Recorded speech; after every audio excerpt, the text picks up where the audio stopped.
Welcome back. आज के हमारे इस संडे वीडियो में इस वीक के कंप्लीट जो चार्ट हैं जहाँ पे हमने काम किया था उनका रिव्यू करेंगे। थोड़ा प्राइस एक्शन के बारे में जो भी हमने काम किया, जो भी हमारे बिलीव्स हैं, वो सब कुछ मैं आपके साथ डिस्कस करूंगा। प्लस अब ये जो नेक्स्ट वीक है इसके लिए भी हमारा क्या आउटलुक है, ओवरऑल चार्ट की पिछले 2-3 चार्ट की क्या साइकोलॉजी बनी हुई है, वो इस वीडियो में मैं आप लोगों के साथ बिल्कुल अच्छे से डिस्कस कर लूंगा। वीडियो को आखिर में अब आपको पता है कि वीक है या फिर सॉरी मंथ है वो हमारा कंप्लीट हो चुका है लास्ट। तो उस मंथ का वेरीफाइड पीएनएल वगैरह भी मैं आपके साथ शेयर करूंगा ताकि आपको पता चले कि किस तरीके से हम काम कर पा रहे हैं। और अगर आप भी डिसिप्लिन और सही प्रोसेस और एक माइंडसेट के साथ काम करोगे तो आपको भी कुछ वैसे रिजल्ट है वो मिल सकते हैं। तो ये सब कुछ पॉइंट बिल्कुल डिटेल में आपको पता चलेंगे। बस थोड़ा सा पेशेंस रखो, वीडियो को कंप्लीट देखो। अब देखो इस चार्ट से हम स्टार्ट करते हैं, फ्राइडे के चार्ट से, कि मार्केट में किस तरीके से काम हुआ है। इस पे हम वापस आएंगे जब पूरा डिस्कशन हो जाएगा, क्योंकि ये एक अच्छा चार्ट है। और अभी देखो यहाँ पे इंट्राडे की क्या साइकोलॉजी थी, हमने काम कैसे किया था। मार्केट में हमने सेल किया था। सेल क्यों किया था? क्योंकि हमें लग रहा था कि मार्केट में यहाँ पे इंट्राडे में, अब देखो हम मार्केट में कभी सेल करते हैं, बाय करते हैं, उनके पीछे देखो दो रीजन होते हैं। एक तो होता है कि मार्केट में हमें प्रीवियस डे में जो पोजीशन अपनी होल्ड करके गए थे उनके जो एसएल मिलते हैं। एक तो हम उनको हंट करने के लिए अपनी पोजीशंस बनाते हैं। तो वहां पे जो काम है वो क्या होता है, क्विकली होता है कि मार्केट ओपन होगा, एक ठीक ठाक जगह पे हमें प्राइस दिखेगा, कैंडल की साइकोलॉजी को समझेंगे और मार्केट अगर हमारी डायरेक्शन में चल रहा है तो वहां पे हम एग्जीक्यूशन है वो कर लेते हैं। एक होता है कि हमें जो पोजिशनल एसएल है उन पे तो समझ में नहीं आ रहा है कि वो है या नहीं है, या फिर मार्केट जैसे इस दिन था तो वो क्या है कि ऑलरेडी डिस्कस कर सॉरी ऑलरेडी उनको हंट कर चुका है। तो उस टाइम फिर क्या देखते हैं हम, इंट्राडे में देखते हैं कि मार्केट में नया जो रिटेल बायर और सेलर है वो किस साइकोलॉजी के साथ काम कर रहा है और कहाँ पे मार्केट में स्टॉप लॉस बन सकते हैं। तो उस साइकोलॉजी को भी यूज करके कर लेते हैं। तो उसके लिए हमें क्या करना पड़ता है, थोड़ा सा वेट करना पड़ता है। तो यहाँ पे हमने मार्केट में एग्जीक्यूशन किया था यहाँ कहीं पे, क्योंकि मार्केट में यहाँ पे डायरेक्टली हमने सेल नहीं किया। क्यों? क्योंकि ऊपर हमें एक आइडिया लग रहा था कि मार्केट में ज्यादा बायर है ही। इस तरीके का क्लोज होने से पहले जब मार्केट ने रिजेक्शन दिया, ज्यादा बायर नहीं होगा, पर फिर भी कुछ बायर हो सकता है इस तरीके के स्पोर्ट वगैरह को देख के। उन सबके मार्केट ने एसएल है वो इस तरीके से जब मार्केट गैप डाउन ओपन हुआ है तो वहां पे वो निकल चुके हैं। तो उनको हंट करने का मौका हमें मार्केट ने नहीं दिया। तो यहाँ पे हमें क्या करना पड़ेगा, थोड़ा पेशेंस रखना पड़ेगा, प्राइस एक्शन को देखना पड़ेगा, उसके बाद काम करेंगे। तो यहाँ पे हमने मार्केट में देखा कि 500 के साइकोलॉजिकल नंबर से मार्केट अगर इस तरीके से सपोर्ट लेके ऊपर जाने की कोशिश कर रहा है तो यहाँ पे ओवरऑल क्या होगा, मार्केट में बायर काम करेगा। और बायर अगर काम करेगा तो उसके एसएल नीचे मिलेंगे, तो यहाँ पे हम रिजेक्शन में काम है वो कर सकते हैं। इसी ट्रेंड को या फिर इसी मूवमेंट को फॉलो है वो किया जा सकता है। एग्जीक्यूशन पॉइंट का कैसे पता चले, अब ये भी आप लोग पूछते हो। देखो यहाँ पे सिंपल होता है, मैं कभी भी मार्केट में ये कोशिश नहीं करता हूँ कि पिन पॉइंट हमें मार्केट में एग्जैक्ट एंट्री है वो मिल जाए। अगर ऐसा करेंगे तो फिर ट्रेड मिस भी होने लगते हैं और फिर गिल्ट में आके हम गलत ट्रेडिंग भी करना स्टार्ट कर देते हैं। कभी कभार ऐसा हो भी जाता है। हम डायरेक्टली यहाँ पे क्या देखेंगे कि मार्केट देखो सपोर्ट लेके यहाँ पे आ गया, लगभग देखो 650 टू 700 के लेवल के आसपास मार्केट है वो आ गया है।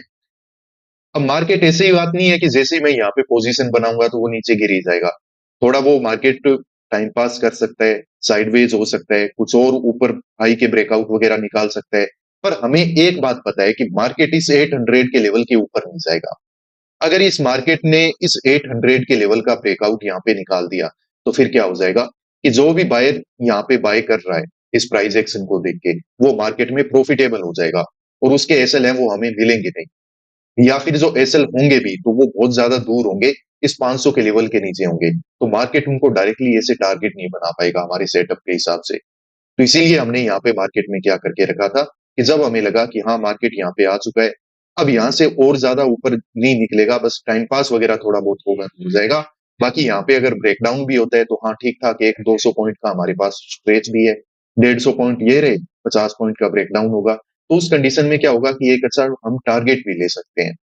तो इस तरीके से क्या है कि आपको मार्केट में सोचना होगा, समझना होगा और अपने जो सारी के सारी ट्रेड्स हैं वो बनाने होंगे। अब इस दिन देखो मार्केट कितना वोलेटाइल है। यहाँ पे देखो 2-3 दिन के चार्ट कैसे बने हुए हैं। मार्केट में कंटिन्यूसली हमें सेलिंग दिखी, अगले दिन मार्केट है वो फ्लैट ओपन हुआ, ऊपर चला गया, दूसरे दिन का मतलब जो प्रीवियस डे का हाई था उसका ब्रेकआउट दिया और फिर मार्केट देखो उतना ही इंटेंसिटी से वापस नीचे आ गया। तो हमें ये नहीं पता होता है कि मार्केट ये सब कर देगा, या फिर हमें ये नहीं पता होता है कि हम मार्केट में यहाँ पे बाय करेंगे तो मार्केट इतना ऊपर चला जाएगा। नहीं, यहाँ पे हमने काम क्यों किया था और कैसे किया था? बाइंग साइड में हमने काम किया था। अब इस तरीके का जो चार्ट होता है ना, वो सबसे ज्यादा कंफ्यूजिंग होता है। पर्सनली मुझे इसको डील करना सबसे ज्यादा कंफ्यूजिंग लगता है। अब मैं आपको बताता हूँ क्यों, ऐसा क्यों होता है। देखो यहाँ पे आपको दिखेगा कि सेलर यहाँ पे भी है, और मार्केट में आपको एनालिसिस वगैरह, अगर आपने लाइव ट्रेड वीडियो देखे हैं तो वहां पे भी मैंने बताया था कि आपको सेलर यहाँ पे भी है। अब ये वाला जो सेलर है हम उसको टारगेट नहीं कर सकते क्योंकि वो प्रॉफिटेबल है, पर इस वाले सेलर को यहाँ पे टारगेट है, वो किया जा सकता है। तो अब यहाँ पे कंफ्यूजन ये बन जाता है कि मार्केट में हमें इस सेलर को टारगेट बनाने का मौका दिया जाएगा या नहीं, या फिर इसको टारगेट बनाने के लिए जब मार्केट फ्लैट ओपन हो जाता है तब ये कंफ्यूजन होता है कि इसको टारगेट बना पाएंगे या फिर इस सेलर के हिसाब से मार्केट में हमें सेल ही करना चाहिए। तो वहां पे फिर हमें क्या होता है कि थोड़ा सा प्राइस एक्शन पे ध्यान रखना पड़ता है। तो उस दिन मैंने आपको एक ही बात बोली थी कि देखो यहाँ पे सेलर है, क्योंकि ब्रेकडाउन वगैरह प्रीवियस स्विंग के हुए थे, ये मैंने डिटेल में बता के रखा हुआ है आपको, इस पे वापस नहीं जाएंगे। प्लस यहाँ पे जिस तरीके का ब्रेकडाउन के साथ ये एंट्री वगैरह मिला है, तो यहाँ पे सेलर है। प्लस इस ब्रेकडाउन की वजह से यहाँ पे क्या नहीं है, बायर नहीं है। तो अब मार्केट अगर यहाँ पे क्लोजिंग प्राइस के आसपास थोड़ा बहुत गैप अप वगैरह ओपन हो भी गया, तो अगर मार्केट कंटिन्यूसली ऊपर बढ़ गया, तो देखो ये जो सेलर है वो यहां से निकल ही जाएगा। अगर मार्केट यहाँ पे 2-3 कैंडल इंटेंसिटी की इस तरीके से बना देगा ओपन होते ही, तो ये तो वीक सेलर है ना, यहाँ पे ये तो निकल जाएगा, रिटेलर है। तो यहाँ पे फिर हो सकता है कि हमें मार्केट में सेल ही करना पड़ेगा। क्यों? क्योंकि हम इस वाले सेलर को टारगेट नहीं बना सकते, और हमारा मानना है कि ये मार्केट को डायरेक्शन दे रहा है। तो थोड़ा बहुत रिट्रेसमेंट हो जाने के बाद हो सकता है मार्केट वापस से यहाँ पे क्या हो जाए, घूम जाए। दूसरी हमारी पॉसिबिलिटी थी प्री मार्केट एनालिसिस में, मतलब जो हम करते हैं वहां पे हमने ये डिस्कस किया था कि अगर ये मार्केट क्या करेगा, अब यहाँ पे इस क्लोजिंग प्राइस का ब्रेकडाउन देगा, तो उससे क्या होगा कि बायर तो है ही नहीं, तो मार्केट नीचे तो जा पाएगा ही नहीं। और क्लोजिंग प्राइस का जब ब्रेकडाउन होता है और मार्केट जब नेगेटिव कैंडल बनाएगा, तो आपको पता है कि ये प्राइस एक्शन कैसा होगा, नेगेटिव प्राइस एक्शन होगा। और नेगेटिव अगर प्राइस एक्शन होगा तो मार्केट ओवरऑल क्या करेगा, ऑलरेडी सेलर है, नए सेलर को इन्वाइट करेगा, और उन सबको लेके मार्केट क्या हो जाएगा, ऊपर निकल जाएगा। तो हम यहां तक मार्केट में उम्मीद लगा के बैठे थे कि मार्केट कम से कम क्या करेगा, इस लेवल का ब्रेकआउट। ठीक है, तो यहाँ पे हमने अच्छे ब्रेकआउट के लिए वेट किया, और एक अच्छा बड़ा टारगेट है वो उस दिन हमने यहाँ पे बुक है वो करके रखा हुआ था। सिंपल सी साइकोलॉजी वही है।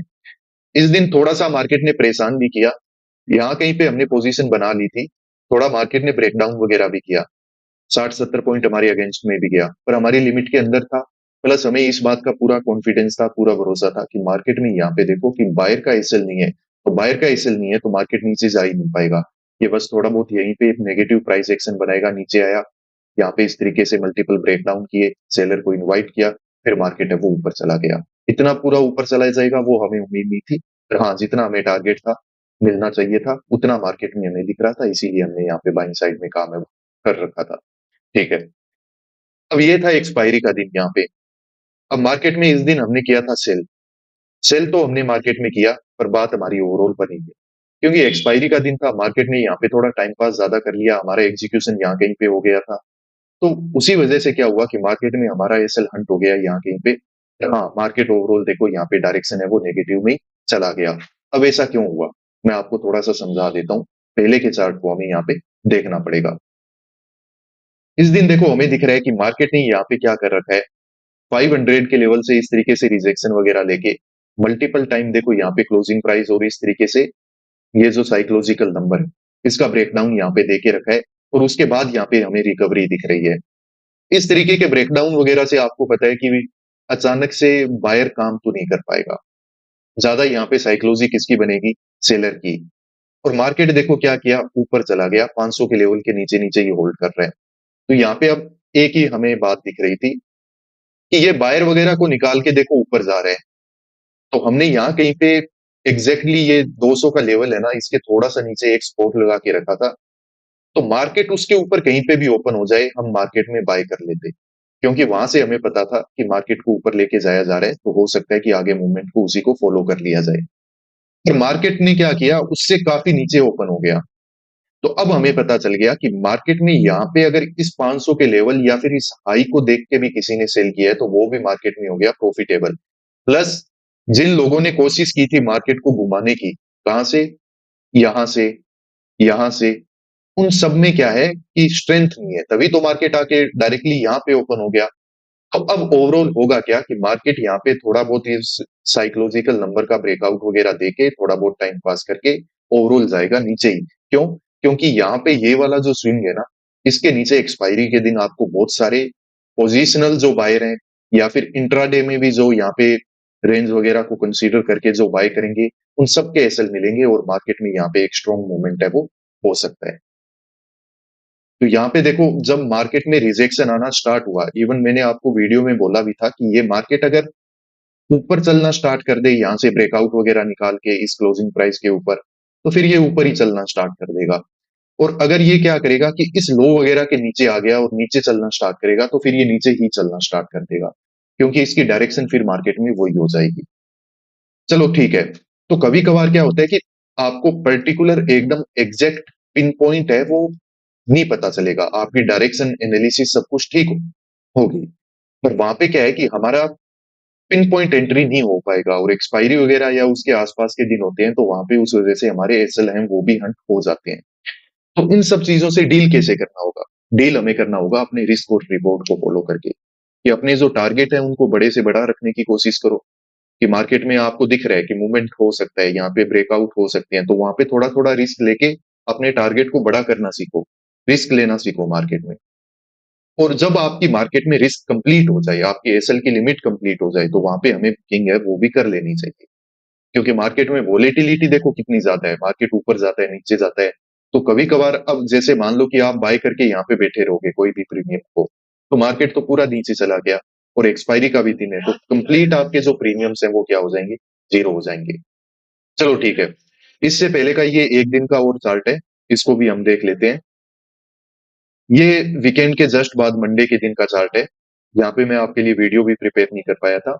यहाँ पे हमने दो ट्रेड लिए थे। एक तो मार्केट में हमने यहाँ कहीं पे बाय किया था। क्यों? क्योंकि हमें दिख रहा था कि मार्केट क्या कर रहा है। सेम यही साइकोलॉजी थी कि सारे ब्रेकडाउन वगैरह करके ऊपर की तरफ इस तरीके से जा रहा है, तो मार्केट अगर गैप अप हमें मिल जाए, खैर ये मार्केट था तो फ्लैट ही ओपन, पर पहला कैंडल अच्छा था तो ये गैप अप कंसीडर किया जा सकता है। प्लस इसमें कहीं ना कहीं पे चार्ट भी रिपीट हो रहा था, तो इन सब चीजों को देख के हमने ये डिसाइड किया था कि मार्केट में यहाँ पे हम बाय कर सकते हैं, क्योंकि इसके ऊपर हमें यहाँ पे एसएलएम वो मिल जाएंगे। पर मार्केट में वैसा कुछ नहीं हुआ। मार्केट में ओवरऑल यहाँ पे रिजेक्शन वगैरह ही देखने को मिला। और मार्केट जब यहाँ पे देखो सपोर्ट ले रहा था क्लोजिंग प्राइस वगैरह के आसपास, प्लस निफ्टी है वो काफी ज्यादा पॉजिटिव हो गया। और पॉजिटिव होने के बाद उसमें क्या है कि एक रिट्रेसमेंट की सिचुएशन बन रही थी, क्योंकि एसएल वगैरह सारे खत्म हो गए। उस वजह से फिर हमने एक ट्रेड यहाँ पे भी लिया था, मार्केट में हमने यहाँ पे सेल भी किया था। अब देखते हैं कि अगले वीक का आउटलुक क्या है। देखो, जो हमारा अपकमिंग नेक्स्ट वीक है, ये काफी सेंटिमेंट ड्रिवन होने वाला है। अब आपको जियोपॉलिटिकल टेंशन तो पता ही है क्या चल रही है, नहीं चल रही है, क्रूड ऑयल प्राइसेस वगैरह क्या चल रहे हैं, नहीं चल रहे हैं, वो सब तो चीजें हैं ही है। पर अब देखो कि डोमेस्टिकली काफी वोलेटाइल ये वीक रहेगा। यूजुअली मैं ऐसा एनालिसिस ज्यादा नहीं करता हूँ, पर इस वीक के लिए हमें ये सब चीजें और ये फैक्टर्स हैं उनको ध्यान में रखना पड़ेगा। फर्स्ट, आपको पता है कि 4 स्टेट असेंबली इलेक्शंस हुए हैं, तो उनके भी रिजल्ट हैं कहीं ना कहीं पे इन्फ्लुएंस करेंगे, पर उनका ज्यादा इन्फ्लुएंस नहीं होगा, वजह जो भी हो। पर हाँ, मैं इन शॉर्ट आपको बता देता हूँ, इतना ज्यादा इन्फ्लुएंस नहीं होगा। पर हाँ, वहां पे ध्यान रखना कि जब कल 4 तारीख है, तो कल के दिन हमें थोड़ा बहुत इसकी वजह से वोलेटिलिटी वगैरह देखने को मिल जरूर सकती है। ठीक है। दूसरी बात यह है कि अभी कुछ न्यूज वगैरह ये है कि जो डोमेस्टिक मार्केट है हमारा, उसमें ऑयल और डीजल प्राइसेस हैं, उन पे भी आपको नजर रखनी पड़ेगी कि जो हमारे सिटीजन हैं कंट्री में, जो हम लोग हैं, हमें रिटेल में ऑयल और डीजल है प्राइस है वो क्या मिलेगा। अगर वो हाइक होता है, तो कहीं ना कहीं पे मान लेना कि मार्केट पे उसका इम्पेक्ट आपको देखने को मिलेगा। इसकी वजह से मार्केट में आपको डेफिनेटली इम्पैक्ट देखने को मिलेगा, और मार्केट में उस न्यूज को आपको फॉलो नहीं करना है, पर हाँ उसकी वजह से आपको कहीं ना कहीं पे वोलेटिलिटी देखने को मिलेगी। ठीक बात है।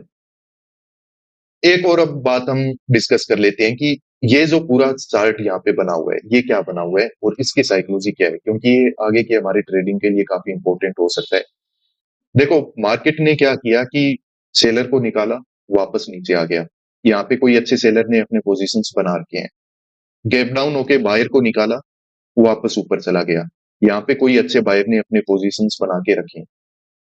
मार्केट में इधर एक अच्छा सेलर भी है, मार्केट में यहाँ पे एक अच्छा बायर भी है। अब ये क्यों होता है? क्योंकि आगे जब 2-3 दिन का इस तरीके से वीकेंड वगैरह आ जाता है, जैसे अभी एक बड़ा वीकेंड था, फ्राइडे, सैटरडे, संडे। तो आगे क्या इवेंट हो जाएगा, किस तरीके से मार्केट में क्या न्यूज़ आ जाएगी, तो उसको मैनेज करने के लिए मे बी इस तरीके से ऑपरेटर वगैरह अपनी पोज़ीशन बना के जाते होंगे। तो आप इतना ध्यान रख सकते हो कि यहाँ पे एक अच्छे सेलर की भी पोज़ीशन होगी और यहाँ पे एक अच्छे बायर की भी पोज़ीशन होगी।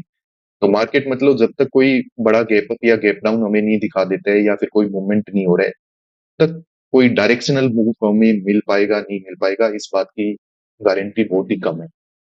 पॉसिबिलिटी बहुत ज़्यादा कम है। अगर मार्केट मान लो कि यहाँ कहीं पे ओपन होता है, तो मार्केट में आपको ऐसे ही रेंज में थोड़ी वॉलेटिलिटी देखने को मिलेगी। क्योंकि यहाँ पे दोनों तरफ हमें क्या दिख रहा है कि अच्छे बायर और सेलर ने अपने पोज़ीशंस बना के रखे हैं। तो मार्केट है वो, अगर इस रेंज में यहीं पे है, तो वो यहीं पे घूमने लगेगा। जो डायरेक्शनल मूव है, बड़े मूव हैं, वो हमें कब मिल सकते हैं? जब मार्केट कम से कम या तो कोई बड़ा गैप अप दे या फिर मार्केट कोई गैप डाउन दे या फिर मार्केट यहाँ पे ओपन भी हो रहा है, तो कम से कम कोई लेवल वगैरह निकले अच्छे, जैसे कि 56,000 के ऊपर जाए या फिर ये 500 के लेवल के नीचे जाए, तो वहाँ पे हम कुछ एक्सपेक्ट कर सकते हैं कि मार्केट में कोई बड़े मूव वगैरह हमें मिल सकते हैं। लास्ट मंथ का हमारा पीएनएल वगैरह देखते हैं, ज़ीरोधा का कंसोल है, फ्यूचर एंड ऑप्शन और लास्ट कंप्लीट मतलब मंथ का ये देख लेते हैं कि क्या हुआ हमारे साथ। तो ठीक है, यहाँ पे देखो ओवरऑल लगभग 30,000 के आसपास का या फिर उससे ज़्यादा हमने नेट जो रेवेन्यू है वो जनरेट कर पाए, कुछ उसमें टैक्सेस वगैरह लगे हैं, कुछ हमने ट्रेड भी 2-4 मल्टीपल किए थे, प्लस मार्केट में एसटीटी वगैरह भी ज़्यादा लग रहा है, तो उस वजह से ब्रोकरेज वगैरह काफ़ी यहाँ पे बढ़ गए हैं, टैक्स एंड चार्जेस। ओवरऑल जो नेट रिलीज़ जो हमारा प्रॉफिट है वो आपको यहाँ पे दिखाई दे रहा है।